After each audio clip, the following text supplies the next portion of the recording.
Baiklah, bismillahirrahmanirrahim. Assalamualaikum warahmatullahi wabarakatuh. Perkenalkan, kami dari kelompok 9 yang beranggotakan Fitriyanti, NIM 2030110006, dan Gibrina Rizky, NIM 2030110007. Pada kesempatan kali ini kami akan membahas, yaitu menjelaskan pengukuran dalam pendidikan yang diampu oleh dosen Kiki Maria SPDI MPD. Pengantar pengukuran dalam pendidikan. Yang pertama yaitu pengukuran dalam pendidikan.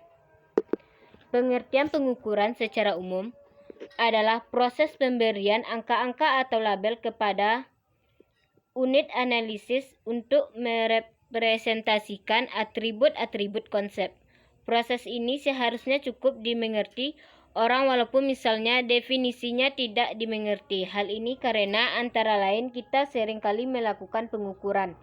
Menurut Cangelosi tahun 1995, yang dimaksud dengan pengukuran adalah suatu proses pengumpulan data melalui pengamatan empiris untuk mengumpulkan informasi yang relevan dengan tujuan yang telah ditentukan. Dalam hal ini, guru menaksir prestasi siswa dalam membaca atau mengamati apa saja yang dilakukan siswa, mengamati kinerja mereka, mendengarkan apa yang mereka katakan, dan menggunakan indera mereka untuk melihat, mendengar, menyentuh, mencium, dan merasakan. Menurut Zainul dan Nasution tahun 2001, pengukuran memiliki dua karakteristik utama, yaitu yang pertama, penggunaan angka atau skala tertentu. Yang kedua, menurut suatu aturan atau formula tertentu. Selanjutnya yaitu pengertian pengukuran dalam pendidikan.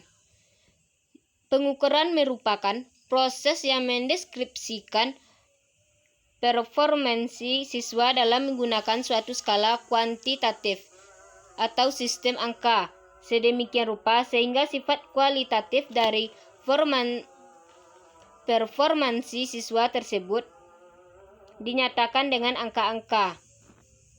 Pernyataan tersebut diperkuat dengan pendapat yang menyatakan bahwa pengukuran merupakan pemberian angka terhadap suatu atribut atau karakter tertentu yang dimiliki oleh seseorang atau suatu objek tertentu yang mengacu pada aturan dan formulasi yang jelas.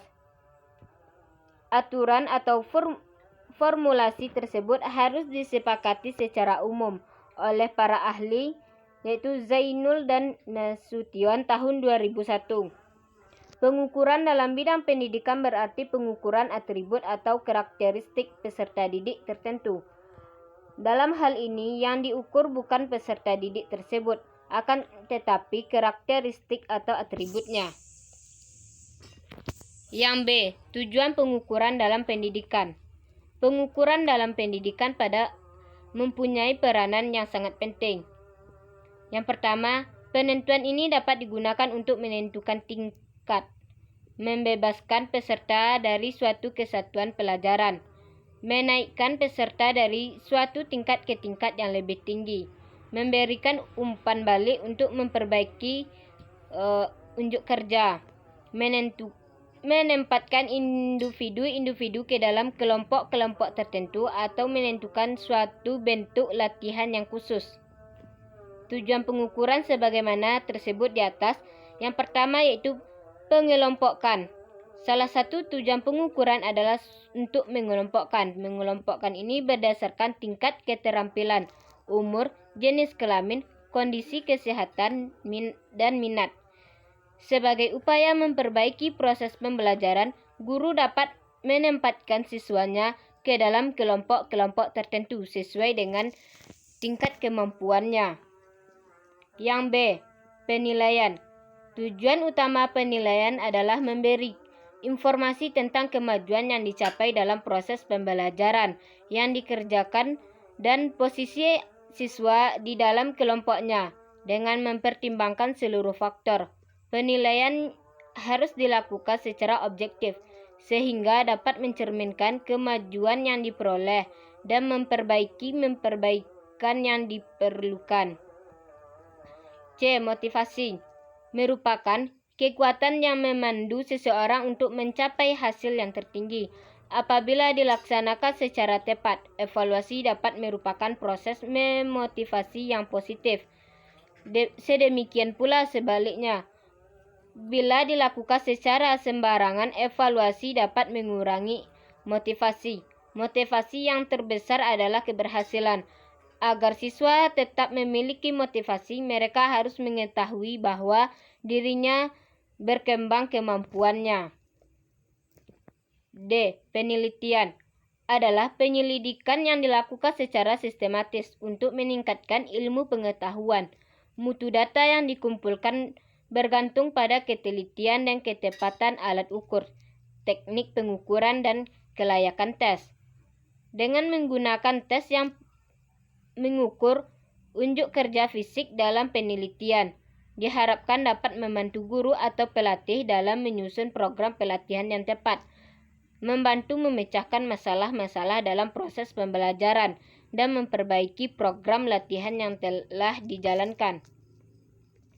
C. Jenis-jenis tes dalam pendidikan. Ada dua. Yang pertama yaitu tes berdasarkan fungsinya sebagai alat pengukur perkembangan atau kemajuan belajar peserta didik. Yang pertama, tes seleksi. Kedua, tes awal. 3, tes akhir. 4, tes diagnostis. 5, tes formatur. 6, tes sumatif. B. Penggolongan tes berdasarkan aspek psikis yang ingin diungkapkan. Yang pertama, tes inteligensi. Kedua, tes kemampuan. Ketiga, tes sikap. 4, tes kepribadian.